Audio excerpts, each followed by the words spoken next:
পৃথিবীর এমন কোন মায়ের পুত নাই যে ব্যক্তি কাফ হা ইয়া আইন সাদ এই ওহী জিবরাইল নিয়ে আসার পরে আমার নবী নিজের থেকে বলেছেন আমি এটা আগে থেকেই জানি, এই কথা অস্বীকার করবে এমন কোন মায়ের পুত নাই। আমরা বলি নবী গায়েব জানেন না, বেদাতীরা বলে জানেন। আসল রহস্য কোন জায়গায়? জাআহুল মালাক, একজন ফেরেশতা নবীজির কাছে আসছে। আসার পর নবীজিকে বললেন ইকরা, আপনি পড়েন। নবী জবাব দিলেন মা আনা বিকারিইন, আমি পড়তে জানি না।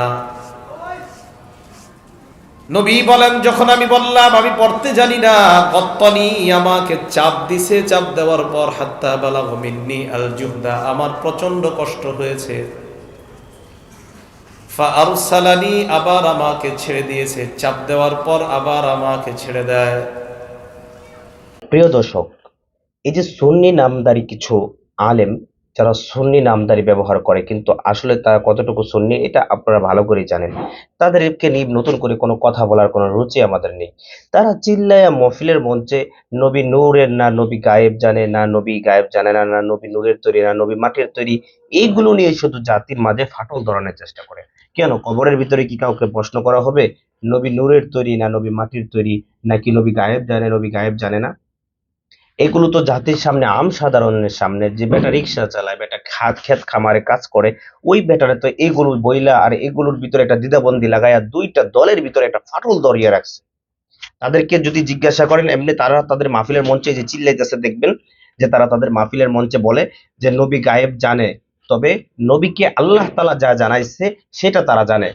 এটা মাহফিলের মঞ্চে তারা বলে না। তারা বলে কোনটা, যে নবী আমার গায়েব জানে, মাঝখানে কোনো জিবরাইলও ছিল না, কিচ্ছু ছিল না, নবী আগের থেকে এমনি গায়েব জানে, যে তার কথা আপনারা শুনবেন।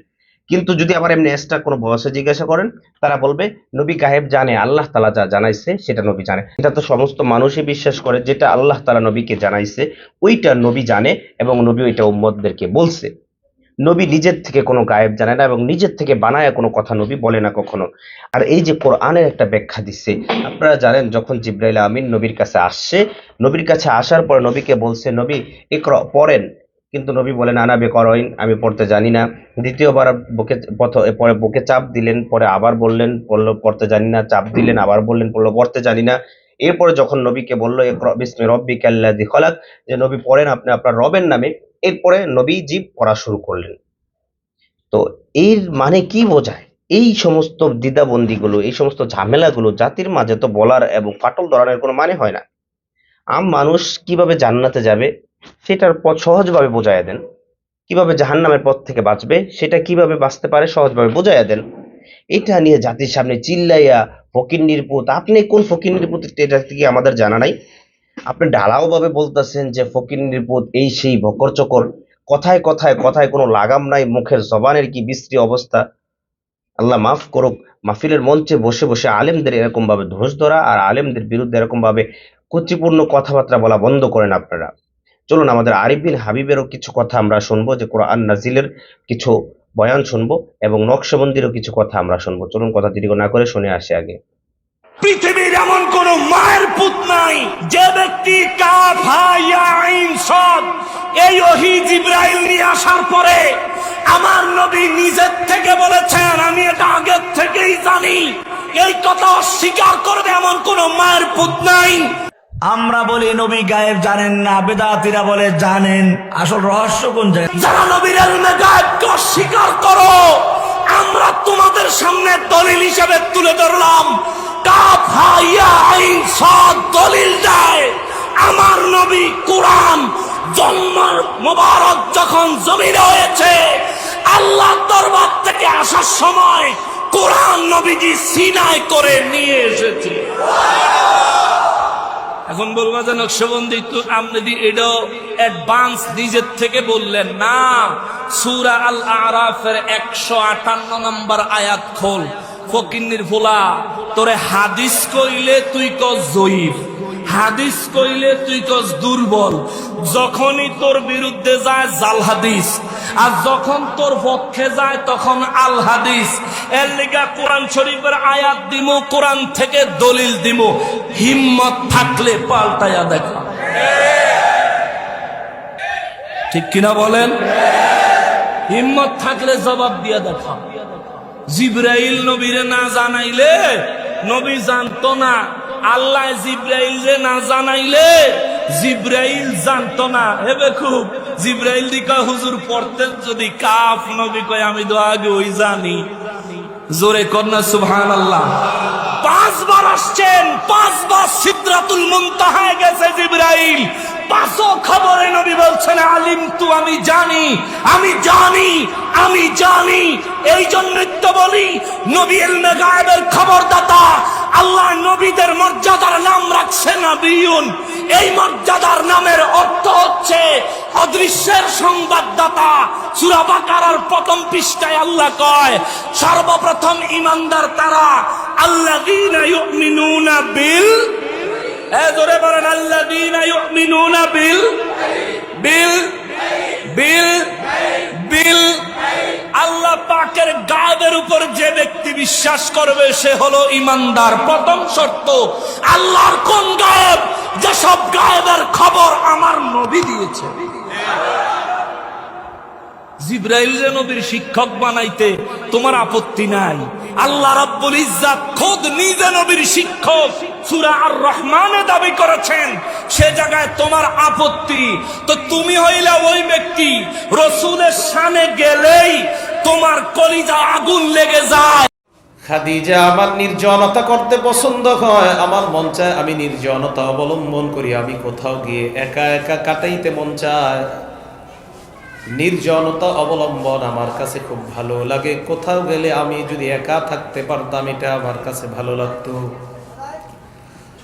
খাদিজা রাদিয়াল্লাহু তাআলা আনহা আল্লাহর নবীকে বললেন, হ্যাঁ আপনি কোথাও যদি নির্জনতা অবলম্বন করতে চান করতে পারেন।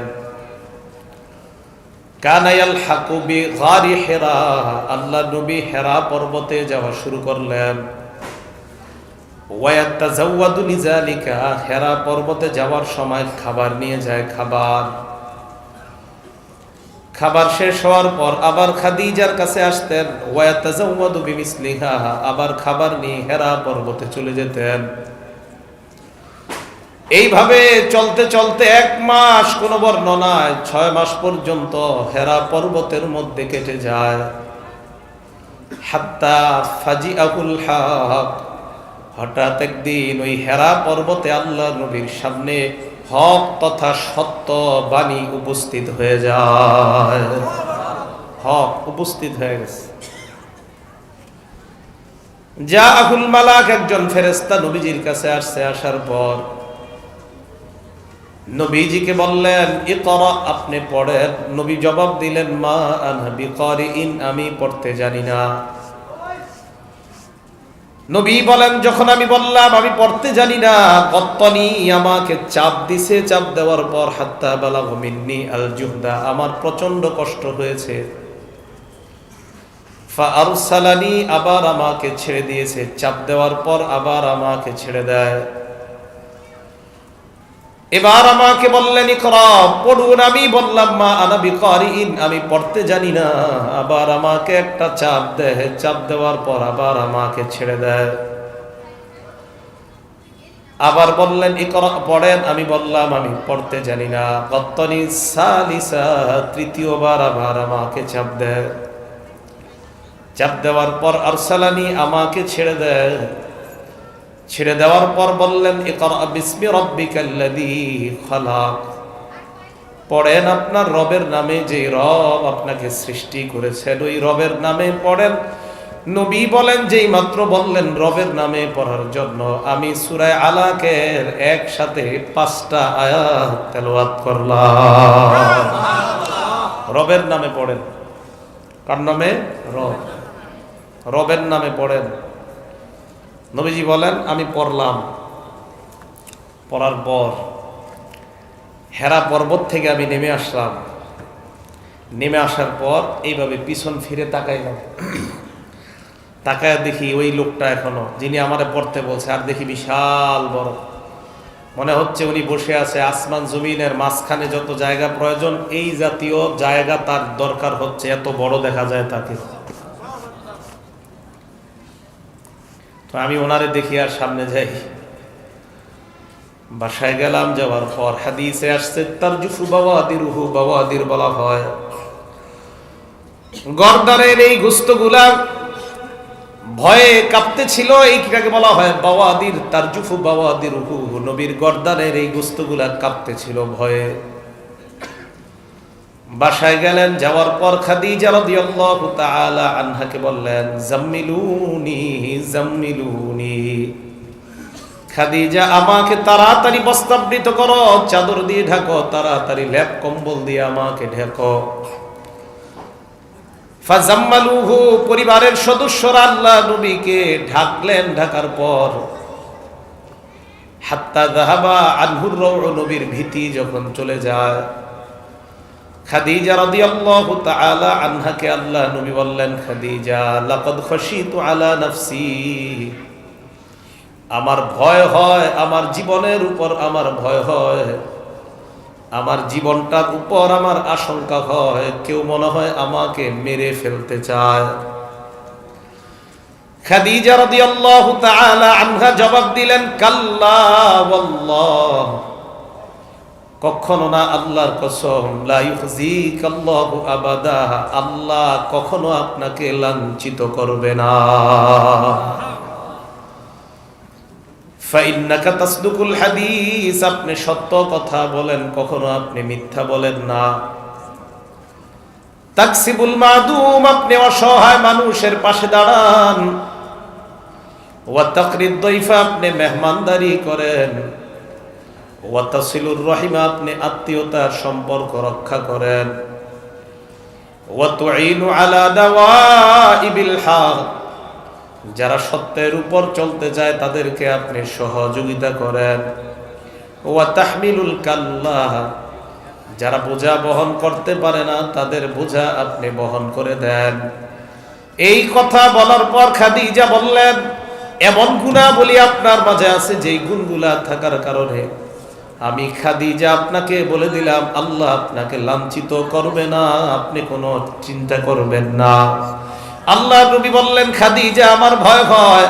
খাদিজাতুল কুবরা রাদিয়াল্লাহু তাআলা আনহা আল্লাহ নবীকে বললেন, চলেন আমার চাচাতো ভাইয়ের কাছে নিয়ে যাই। আতাত বিহি ওয়ারাকা ইবনে নাওফাল, খাদিজা রাদিয়াল্লাহু তাআলা আনহার চাচাতো ভাইয়ের নাম ওয়ারাকা। খাদিজা আল্লাহ নবীকে ওয়ারাকার কাছে নিয়ে যায়। যাওয়ার পর বললেন, দেখেন তো আমার স্বামী মুহাম্মদ উনি কি কয়, কি যেন বলতেছে, তার কথা একটু শুনেন। বুখারীর বর্ণনায় আসছে, ওয়ারাকা হলেন একজন খ্রিস্ট ধর্মের অনুসারী। কানা ইয়াকতুবুল কিতাব আল আরবিয়া, উনি আরবি ভাষায় কিতাব লিখতেন। ওয়া ইয়াকতুবু বিনাল আরবিয়্যি কাইফা ইয়াশা, অথবা মাশা, আরবি লেখার পর ওই আরবি মানুষের সামনে আরবি ভাষায় উনি অন্যান্য ধর্মের কিতাবগুলাকে উনি আরবি ভাষায় মানুষকে শোনায়া দিতেন। ইনজিল কিতাব উনি আরবি ভাষায় মানুষকে শোনাইতেন, লিখতেন। ওয়ারাকা বললেন, কি দেখছো বলো। আল্লাহ নবী বললেন, হেরা পর্বতে গেলাম, যাওয়ার পর আমি নির্জনতা অবলম্বন করলাম। হঠাৎ একদিন দেখলাম কেউ একজন আমার সামনে আসার পর কয় পড়েন, আমি বললাম আমি পড়তে জানি না। আবার কয় পড়েন, আমি বললাম আমি পড়তে জানি না। আবার বললেন পড়েন, আমি বললাম পড়তে জানি না। যেই মাত্র বললেন তুমি তোমার রবের নামে পড়ো, আমি কোরআনের জানি না কোন জায়গা থেকে পড়তে বলছে, 5টা আয়াত আমি আমার মুখ দিয়ে পড়লাম। ওয়ারাকা ইবনে নাওফাল বলেন, হাদান নামুসুল্লাযী উনজিলা আলা মুসা, আমার তো মনে হয় এটা ওই ফেরেশতা যেই ফেরেশতা মুসা নবীর কাছেও আসছে। ওয়ারাকা বললেন, খাদিজা সুসংবাদ গ্রহণ করো, তোমার স্বামীকে আল্লাহ ইতিমধ্যে আখিরি জামানার নবী হিসাবে কবুল করে নিয়েছে। উনি শেষ নবী। আমাদের নবীকে আল্লাহ সর্বপ্রথম যেটা বলছে, ইকরা, পড়েন। কি বলছে? পড়েন। আমাদের সবচেয়ে অভাব যে জিনিস এখন, পড়ার অভাব। কিসের অভাব? সবচেয়ে পড়ার অভাব। মাহফিল শোনার অভাব নাই, মাহফিলে বক্তার অভাব নাই, সবচেয়ে বড় অভাব পড়াশোনা করার। অথচ ইসলামের প্রথম ভাষা পড়েন। পড়াশোনার সবচেয়ে বড় অভাব। কি স্কুল বলবেন, কি মাদ্রাসা, কি কলেজ, পড়াশোনার খুব অভাব হয়ে যাচ্ছে দিন দিন, অথচ ইসলামেরই প্রথম শব্দ ইকরা, পড়ুন। আপনি বেশি পড়তে হবে, অনেক বেশি পড়াশোনা করতে হবে। আমাদের নবীকে বললেন রবের নামে পড়েন, নবীজি সাল্লাল্লাহু আলাইহি সাল্লাম পড়লেন। আমাদের নবীকে আল্লাহ কোরআন দিলেন, তো এই কোরআন কেন দিলেন? তিলাওয়াতুল কোরআন। কোরআন যেই কারণে আল্লাহ নাজিল করলেন এর মধ্যে এক নাম্বার একটা কারণ হলো তিলাওয়াতুল কোরআন, কোরআনের তেলাওয়াত করার জন্য। আল্লাহ বলেন উতলুমা উহিয়া ইলাইকা মিনাল কিতাবি ওয়া আকিমিস সালাহ। নবী আপনার কাছে যেই ওহী আসে এই ওহী আপনি তেলাওয়াত করেন। উতলু, আপনি তেলাওয়াত করেন, আপনি তেলাওয়াত করেন অন্যের সামনে। আল্লাহ বললেন উতলু, আপনি পড়েন, আপনি তেলাওয়াত করেন। আমাদের নবী তেলাওয়াত করতেন। বুখারী শরীফের বর্ণনা, আবু বকর সিদ্দিক রাদিয়াল্লাহু তাআলা আন মক্কা থেকে জনগণ যখন তাকে বের করে দেয়, আবু বকর সিদ্দিক যখন রওনা করলেন, বারকুল গিমাদ নামক জায়গায় গেছে। যাওয়ার পর একজনের সাথে তার সাক্ষাৎ। এই লোকটার নাম হলো ইবনুদ দাগিনা। ইবনুদ দাগিনা আবু বকর সিদ্দিককে বললেন কোথায় যান? আবু বকর সিদ্দিক জবাব দিলেন উরিদু আন আসিহা ফাআবুদা রাব্বি। আমি দুনিয়ায় ঘুরে ঘুরে আমার রবের ইবাদত করতে চাই। আমার জনগণ আমাকে বের করে দিয়েছে, আমি দুনিয়ার মধ্যে ঘুরবো আর আমি আমার রবের ইবাদত করব, তাই অজানা পথে আমি রওনা করলাম। ইবনুদ দাগিনা জবাব দেন ইন্না মিসলাকা লা ইয়াখরুজু ওয়া লা ইখরাজু। আপনার মতো মানুষ বের হতে পারে না, আপনার মতো মানুষকে বের করা যায় না। চলেন আপনি মক্কায় ইবাদত বন্দেগী করবেন। আমি ইবনুদ দাগিনা ফাআনা লাকা জার, আমি আপনাকে নিরাপত্তা দেওয়ার ওয়াদা করলাম। আপনি চলেন মক্কায়, চলেন আপনি ইবাদত বন্দেগী করবেন, কেউ না করবে না। ওই জামানার একটা নিয়ম ছিল, কোন এলাকার নেতা যদি বলে এই লোকটাকে আমি নিরাপত্তা দিলাম, সবাই তাকে নিরাপত্তা দিয়ে দেয়। আবু বকর সিদ্দিক মক্কায় আসলেন। আসার পর ইবনুদ দাগিনা মক্কার কাফেরদের সাথে দেখা করতে যায়। যাওয়ার পর কয় আতুখরিজুনা রাজুলান, এমন একটা মানুষকে তোমরা কেন বের করে দিতে চাও যে মানুষটা আত্মীয়তার সম্পর্ক রক্ষা করে, অসহায় মানুষের পাশে দাঁড়ায়, যেই মানুষটা মানুষের বোঝা বহন করে দেয়, এই মানুষটাকে তোমরা কেন বের করে দিতে চাও? এই কথা বলার পর মক্কার কাফেররা বললেন কি বলতে চাও? ইবনুদ দাগিনা বলে আজকে থেকে আবু বকরকে আমি নিরাপত্তা দিলাম, তোমরাও নিরাপত্তা দিয়ে দাও। আবু বকর তোমাদের সামনে ইবাদত বন্দেগী করবে না। মক্কার কাফেররা কয়েকটা শর্তে আমরা অনুমতি দিতে পারি। এক নাম্বার, আবু বকর ঘরে ইবাদত করবে, বাহিরে আসতে পারবে না। দুই নাম্বার ওয়াল ইউসাল্লি, ঘরের মধ্যে নামাজ পড়বে। তিন নাম্বার ওয়াল ইয়াকরা মাশা, যা মন চায় পড়বে, ঘরের মধ্যে পড়বে, ঘরের বাহিরে আসতে পারবে না। চার নাম্বার ওয়ালা ইস্তালিনু, জোরে এলান করতে পারবে না। পাঁচ নাম্বার ওয়ালা ইউজিনা, আমাদেরকে কষ্ট দিতে পারবে না। ইবনুদ দাগিনা বলে কিসের কষ্ট? মক্কার কাফেররা কয় আবু বকর যদি আমাদের সামনে নামাজ পড়ে আমরা কষ্ট পাই, আমাদের সামনে যদি কোরআন পড়ে আমরা কষ্ট পাই, আমাদের সামনে যদি আল্লাহকে ডাকে, আমাদের খোদাদেরকে না ডাকে আমরা কষ্ট পাই। এই জামানায় এই জাতীয় মানুষ আছে, যেই মানুষরা গান বাদ্য যতই হয় কষ্ট পায় না, কোরআনের আওয়াজ তাদের কানে গেলে যত কষ্ট আর কষ্ট, কষ্ট পায়।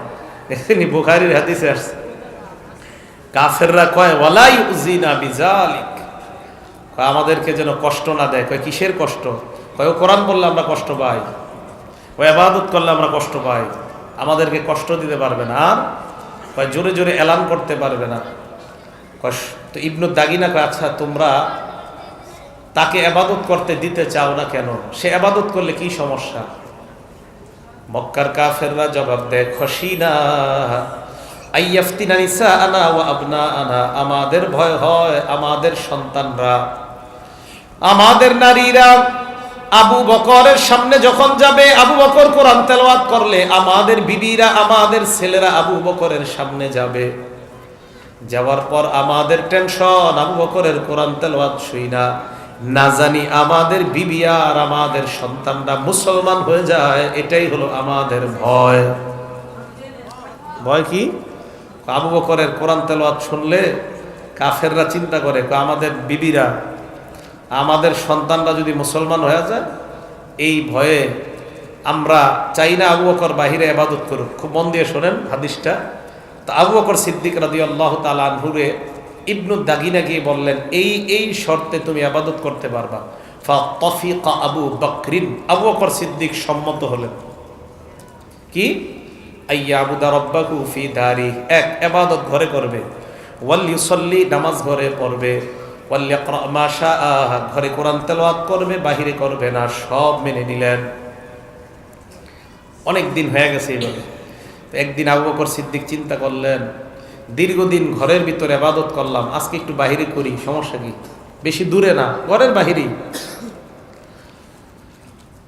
ফাবতানা মসজিদান বিফিনাই দারিহি, ঘরের আঙিনায় একটা ইবাদতখানা বানাইলেন, ছোট্ট একটা মসজিদ বানাইলেন ঘরের আঙিনায়। মসজিদের মধ্যে ইবাদত করা শুরু করলেন, কোরআন পড়া শুরু করলেন। একদিন যায়, 2 দিন যায়, আবু বকর সিদ্দিক যখন কোরআন তেলাওয়াত করে, যা হওয়ার তা হয়ে গেছে। কাফেরদের বিবি আর সন্তানরা দলে দলে আবু বকরের বানানো মসজিদের সামনে উপস্থিত হয়ে যায়। এসে গেছে সব। এখন হাদিসে কি করে দেখেন, ফাআফজা যালিকা, এই বিষয়টা মক্কার কাফেরদের কাছে খুব কষ্টকর মনে হয়ে গেল। সর্বনাশ, আমাদের বিবি, আমাদের সন্তানরা আবু বকরের যেইভাবে পাগল হওয়া শুরু হয়েছে, না এটা মানা যায় না। তারা খবর দিছে ইবনু দাগিনা, যেই ইবনু দাগিনা চুক্তিতে আবু বকরের রাখছে, তারে খবর দিছে। খবর দেওয়ার পর কয়, তুমি তোমার নিরাপত্তা নামা উঠায় নাও, তুমি তোমার চুক্তি নামা উঠায় নাও। ইবনু দাগিনা বলে, কি হয়েছে? আবু বকর বলেছে ইবাদত ঘরে করবে, বাহিরে আসবে না। আবু বকর ঘরে ইবাদত করে না, বাহিরে এসে একটা মসজিদ বানাইছে, এইটা আমরা মানতে পারি না। কোরআন পড়ে আমাদের বিবি, আমাদের সন্তানগুলা দলে দলে তার সামনে উপস্থিত হয়, এটা আমরা মানতে পারি না। এই জায়গাটা ভালো করে মনে রাখবেন, আমার আপনার সবার জন্য শিক্ষা। ইবনু দাগিনা আবু বকর সিদ্দিকের কাছে যায়। যাওয়ার পর আবু বকর সিদ্দিকের কাছে যাওয়ার আগে জানতে চাইলেন, ঘটনাটা আমাকে খুইলা বলো। আবু বকর যখন কোরআন পড়ে, ওই সময় মানুষ এত পরিমাণ কেন ভিড় জমায়? আম্মা জান আয়েশা সিদ্দিকা বলেন, ওয়াকানা আবু বকরিন রাজুলান বাক্কা, আবু বকর সিদ্দিক ছিলেন এমন একজন মানুষ যিনি নিজের কান্না সংবরণ করতে পারতেন না। কোরআন পড়তে দেরি, ওনার চোখ দিয়ে পানি আসতে দেরি হয় না। উনি কোরআন খুললেই কোরআন পড়তেন আর ওনার চোখ দিয়ে পানি আসতো। লা ইয়ামলিকু আইনাইহি, অথবা লা ইয়ামলিকু দুমুআহু, আবু বকর তার কান্না সংবরণ করতে পারতেন না। এই জন্য উনি যখন কোরআন পড়তেন, কাফেরদের নারীরা আর তাদের সন্তানরা যখন আসতো, হাদিসে আসতে, ইয়ানজুরুনা ওয়া ইয়াতাআজ্জাবুনা মিন বুকাইহি, আবু বকর সিদ্দিকের দিকে তাকায় থাকতো আর আশ্চর্য হইতো। একটা মানুষ কোরআন পড়ে আর কান্না করে, আবু বকর সিদ্দিকের কান্না দেখে তারা আশ্চর্য হয়ে যায়। তাই তারা আবু বকরের কোরআন তেলাওয়াত শুইনা আর সেখান থেকে যেতে পারতো না। ইবনু দাগিনাস আসার পর আবু বকর, চুক্তিনামা ছিল, তুমি ঘরে ইবাদত করবা, কোরআন জোরে পড়বা না। এখন এই চুক্তি তো ভঙ্গ হয়েছে, কি করা?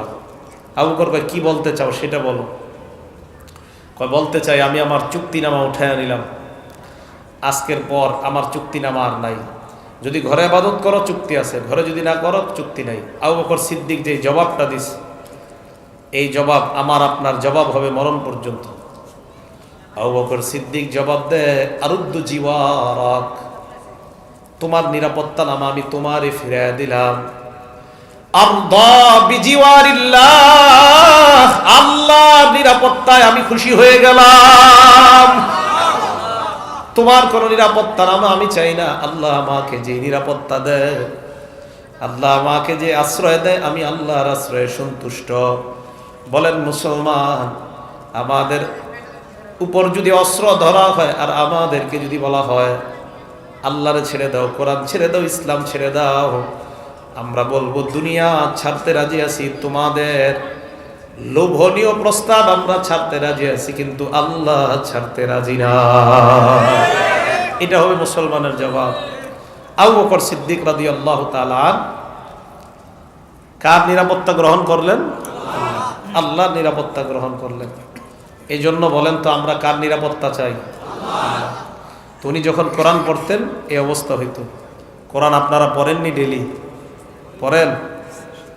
দেখছেন আওয়াজ নাই, পড়েন আওয়াজ নাই। 1 নাম্বার তিলাওয়াতুল কোরআন, কোরআন তেলাওয়াত করার জন্য। এই জন্য আল্লাহ বললেন উতলু মা উহিয়া ইলাইকা মিনাল কিতাবি ওয়া আকিমিস সালাত। হাফেজ সাহেব যারা মাওলানা হওয়ার আগে কমপক্ষে প্রতিদিন 3 পারা, মাওলানা মুফতি হওয়ার পর প্রতিদিন পারলে কমপক্ষে প্রথম দিন সূরা ফাতিহা থেকে সূরা মাইদা পর্যন্ত, দ্বিতীয় দিন সূরা মাইদা থেকে সূরা ইউনুস পর্যন্ত, তৃতীয় দিন সূরা ইউনুস থেকে সূরা বনী ইসরাইল পর্যন্ত, চতুর্থ দিন সূরা বনী ইসরাইল থেকে সূরা শুআরা পর্যন্ত, পঞ্চম দিন সূরা শুআরা থেকে সূরা ওয়াস-সাফাত পর্যন্ত, ষষ্ঠ দিন সূরা ওয়াস-সাফাত থেকে সূরা কফ পর্যন্ত, সপ্তম দিন সূরা কফ থেকে সূরা নাস পর্যন্ত। এটা হলো মাওলানা মুফতি হওয়ার পর। এর আগে ডেলি 3 পারা। এর আগে ডেলি কয় পারা? ওলামায়ে কেরাম পরে কি আল্লাহ জানে। হ্যাঁ, কোরআন সবাই পড়তে হবে। সাধারণ জনগণ যারা আছেন 40 দিনে অন্তত একবার কোরআন খতম করা উচিত। কয়দিনে? কয়দিনে? জোরে বলেন কয়দিনে? শরম করে বলতে না, করেন না তো। এই জন্য রমজান মাসের জন্য কোরআন রাইখা দেয়, আর একদিনও পড়ে না। কোরআন না পড়লে সমস্যা আছে, কিন্তু ভয়ঙ্কর সমস্যা। মাদ্রাসার ছাত্রীরা ভালো করে শুনেন, মাদ্রাসা এফখানা আছে, আছে না? বুখারী শরীফের 5033 নম্বর হাদিস, ক্বালা রাসূলুল্লাহ সাল্লাল্লাহু আলাইহি ওয়াসাল্লাম, আল্লাহর নবী বলেন তাআহাদুল কোরআন, তোমরা কোরআনের যত্ন নাও, কোরআনের যত্ন নাও। আপনাদের মধ্যে যারা 10টা সূরা পারেন, 20টা সূরা পারেন, একটা সূরা যদি আপনি অযত্নের কারণে ভুলে যান, আল্লাহর কাছে জবাব দেওয়া লাগবে। 10টা সূরার মধ্যে একটা সূরা যদি ভুলে যান, আল্লাহর কাছে এই অযত্ন নেওয়ার কারণে জবাব দেওয়া লাগবে। নবী বলেন তাআহাদুল কোরআন, তোমরা কোরআনের যত্ন নাও। কেন যত্ন নিবা? নবী বলেন ফাওয়াল্লাহ, আল্লাহর কসম, লাহু আশাদ্দু তাফাসসিয়াম মিনাল ইবলি ফি উকলিহা। ওটের গলা থেকে রশি খুলে দেওয়ার পর এই ওট যেমন দ্রুত দৌড়িয়ে পালিয়ে যায়, কোরআন যাদের সিনায় আসছে তারা যদি যত্ন না নেয়, ওই বাঁধন ছাড়া ওটের চাইতে আরো দ্রুত কোরআন পালায়া যায়। বলেন নাউজুবিল্লাহ। কথাটা আবার বলছি, কোরআন মুখস্থ করার পর চর্চার অভাবে যদি কোরআন ভুলে যায়, সেটা হাফেজ হোক হাফেজা হোক, চর্চার অভাবে যদি কোরআন ভুলে যায় আর যদি চর্চা না করে, একটা বাঁধন ছাড়া ওট যেইভাবে পালিয়ে যায়, কোরআন চর্চা না করলে এর চাইতে আরো দ্রুত কোরআন পালিয়ে যায়। 10টা সূরা যারা পারেন, আপনি চর্চা করেন না নিয়মিত, ওট ছেড়ে দিলে যেইভাবে পালিয়ে যায়, এর চেয়ে দ্রুত আপনার থেকে কোরআন পালিয়ে যাবে। নবীজি সাল্লাল্লাহু আলাইহি সাল্লাম বলছেন। এই জন্য কোরআন পড়া, নিয়মিত কোরআন পড়া, কোরআন চর্চা করা। কোরআন পড়ার সময় আপনার অন্তর যেন বিগলিত হয়, তাই আল্লাহ কোরআন তেলাওয়াত করার জন্য নিয়মিত বলছেন। মনে রাখবেন, নিয়মিত যারা কোরআন পড়বেন আপনার অন্তর নরম হবে। শুধু তাই নয়, নিয়মিত কোরআন পড়লে আপনার চোখ দিয়ে পানি আসবে যদি নিয়মিত কোরআন পড়ার অভ্যাস হয়। বুখারী শরীফের 5055 নম্বর হাদিসের বর্ণনা, আল্লাহ নবী আব্দুল্লাহ ইবনে মাসউদ রাদিয়াল্লাহু তাআলা আনহুকে বলেন ইকরা আলাইয়া, তুমি আমাকে কোরআন পড়ে শোনাও। আব্দুল্লাহ ইবনে মাসউদ জবাব দেয়, ইয়া রাসূলুল্লাহ আকরাউ আলাইকা উনজিলা, আমি আপনাকে কোরআন পড়ে শোনাবো, আপনার উপর তো কোরআন নাজিল করা হয়েছে, আমি আপনাকে কিভাবে কোরআন পড়ে শোনাই? আল্লাহ নবী জবাব দেয়, আব্দুল্লাহ ইন্নী আশতাহি আন আসমাহু মিন গায়রি, আবার মাঝে মাঝে অন্যের কাছ থেকে কোরআন শুনতে মন চায়, তাই তুমি আমাকে কোরআন পড়ে শোনাও। আব্দুল্লাহ ইবনে মাসউদ বলেন, সূরা নিসা আমি তেলাওয়াত করা শুরু করলাম। সূরা নিসা থেকে পড়তে পড়তে 41 নাম্বার আয়াতে আমি গেলাম। যাওয়ার পর 41 নাম্বার আয়াতে আল্লাহ নবী আমাকে থামায়া দিলেন। থামায়া দেওয়ার পর আল্লাহ নবী কি যেন চিন্তা করতে লাগলেন। 41 নাম্বার আয়াতের অর্থ হলো ফাকাইফা ইদা জিনা মিন কুল্লি উম্মাতিন বিশাহীদ, কিয়ামতের ময়দানে কি অবস্থা হবে তাদের, যেদিন তাদের প্রত্যেকের থেকে, প্রত্যেক জাতি থেকে একজন সাক্ষী আমি আল্লাহ উপস্থিত করব, সেদিন তোমাদের কি অবস্থা হবে। এই আয়াত শোনার পর আল্লাহ নবী আব্দুল্লাহ ইবনে মাসউদকে বললেন, আব্দুল্লাহ কুফা আলাইকা, তুমি থেমে যাও। আব্দুল্লাহ ইবনে মাসউদ বলেন, আমি থেমে গেলাম, নবীর চেহারা মুবারকের দিকে তাকাইলাম, চোখের দিকে তাকায় দেখলাম আইনাহু তাজরিফান, আল্লাহ নবীর চোখ দিয়ে উম্মতের মায়ায় চোখের পানি পড়তেছে।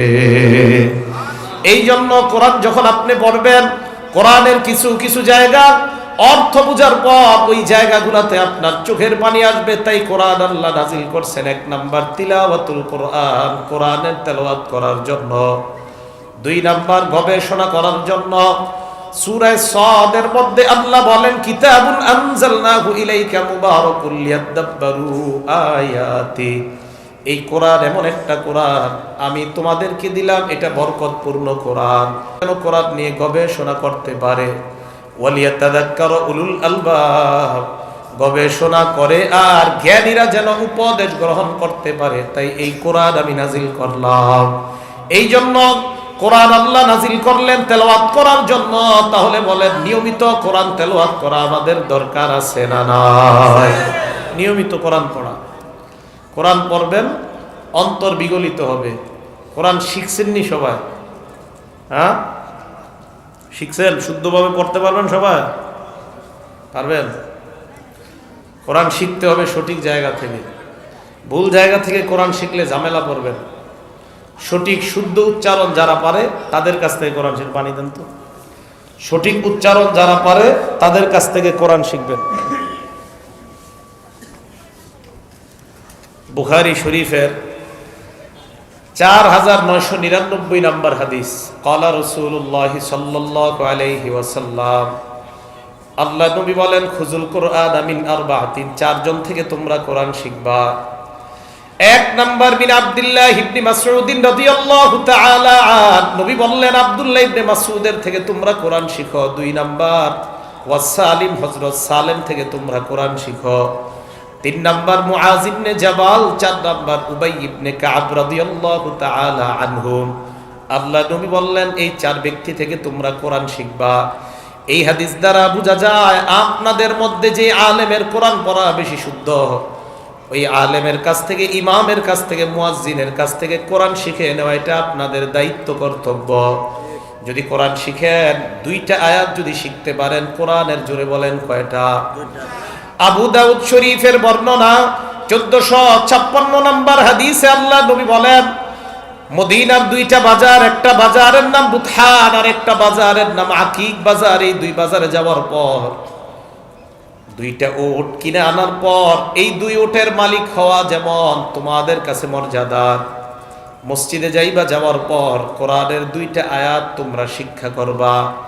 এই কোরআনের 2টা আয়াত যারা শিখতে পারবা, ওই 2টা উটনির মালিক হওয়া তোমার কাছে যেমন মর্যাদার, কোরআনের 2টা আয়াত যদি শিখতে পারো, এর চাইতে বেশি সম্পদের মালিক আল্লাহ তোমাকে বানায়া দেয়। নবীজি বলেন, ওয়া ইন সালাস ফা সালাস, কেউ যদি 3টা আয়াত শিখে তাহলে 3টা উটনির মালিক হওয়ার চাইতে বেশি সম্পদের মালিক লোকটা হয়ে যায়। এই হাদিস দ্বারা বোঝা যায় কোন মুসলমান যদি 100 কোরআনের আয়াত শিখে আর 100টা উটনির মালিক যদি হয়, ওই 100 উটনির মালিক হলে তার যেই পরিমাণ সম্পদ, 100টা আয়াত শিখার পর ওই 100 আয়াত আল্লাহ তাকে আরো 100 উটের চাইতে বেশি মর্যাদা দিয়ে দেয়। এই জন্য কোরআন শিখা, আল্লাহ আমাদের সকলকে কোরআন শিখে নিয়মিত যেন আমরা তেলাওয়াত করতে পারি, আল্লাহ তৌফিক দান করেন। লাভ কি শিখলে?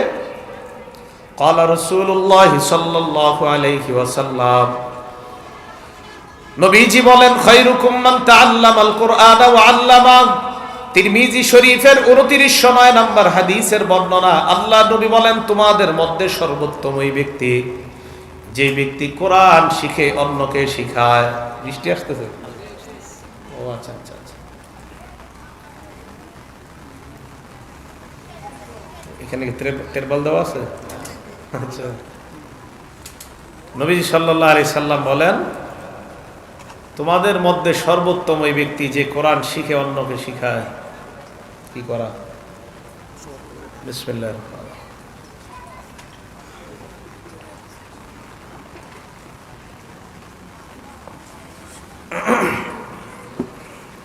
আপনারা কি আলোচনা শুনবেন?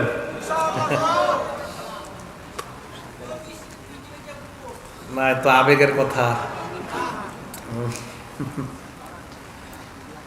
তিরমিজি শরীফের 2909 নম্বর হাদিস, নবীজি বলেন, খায়রুকুম মান তাআল্লামাল কুরআনা ওয়া আল্লামা, তোমাদের মধ্যে সর্বোত্তম ওই ব্যক্তি যে কোরআন শিখে অন্যকে শিখায়। মাদ্রাসার মধ্যে যারা শিখে অন্যকে শিখায়, হাদিস দ্বারা প্রমাণ হয় তারা হলো বর্তমান দুনিয়ার সর্বোত্তম ব্যক্তি। বলেন সুবহানাল্লাহ। তিরমিজি শরীফের বর্ণনা, 2910 নম্বর হাদিসের বর্ণনা, আল্লাহ নবী বলেন, মান ক্বারাআ হারফাম মিন কিতাবিল্লাহ, কেউ যদি আল্লাহর কোরআনের একটা অক্ষর পড়ে, জোরে বলেন কয়টা? আরো জোরে। নবীজি বলেন, একটা অক্ষর যদি কেউ পড়ে, ফালাহু বিহি হাসানা ওয়াল হাসানাতু বিআশরি আমসালিহা, তার আমলনামায় আল্লাহ 10টা সওয়াব লিপিবদ্ধ করে দেয়। বলেন তো আমার সাথে, আলিফ লাম মিম পড়েন তো। এই আলিফ লাম মিমের অর্থ কেউ জানে না আল্লাহ ছাড়া। জালিকাল কিতাবু লা রাইবা ফি, যেহেতু আলিফ লাম মিমের অর্থ আল্লাহ ছাড়া কেউ জানে না, সুতরাং সওয়াব লেখা হবে জালিকাল কিতাব থেকে, সওয়াব শুরু হবে। হ্যাঁ নাকি? হ্যাঁ আচ্ছা, ঠিক আছে ঠিক আছে, আল্লাহর ফয়সালা। হ্যাঁ, বৃষ্টি কার ফয়সালা? আল্লাহর ফয়সালা। আবু দাউদ শরীফের একটা হাদিস আছে, 1173 নম্বর হাদিস, নবীজি দোয়া করছে, বৃষ্টি আসছে। ফালাম্মা রাআ সুরআতাহুম, নবীজি যখন দেখছে সাহাবারা দৌড়ায়, দাহিকা রাসূলুল্লাহ সাল্লাল্লাহু আলাইহি সাল্লাম হাত্তা বাদাত নাওয়াজিজুহু, নবীজি একটা হাসি দিছে, নবীজির সামনের দাঁতগুলা দেখা গেছে। একটু পরে আপনাদের এরকম দৌড় দেখার সম্ভাবনা আছে, এই জন্য বৃষ্টি বাড়তেছে। যাই হোক, আল্লাহর ফয়সালা। আল্লাহ আমাদের সকলকে যতটুকু শুনলাম, যা শুনলাম, এর উপর আমল করার তৌফিক দান করেন।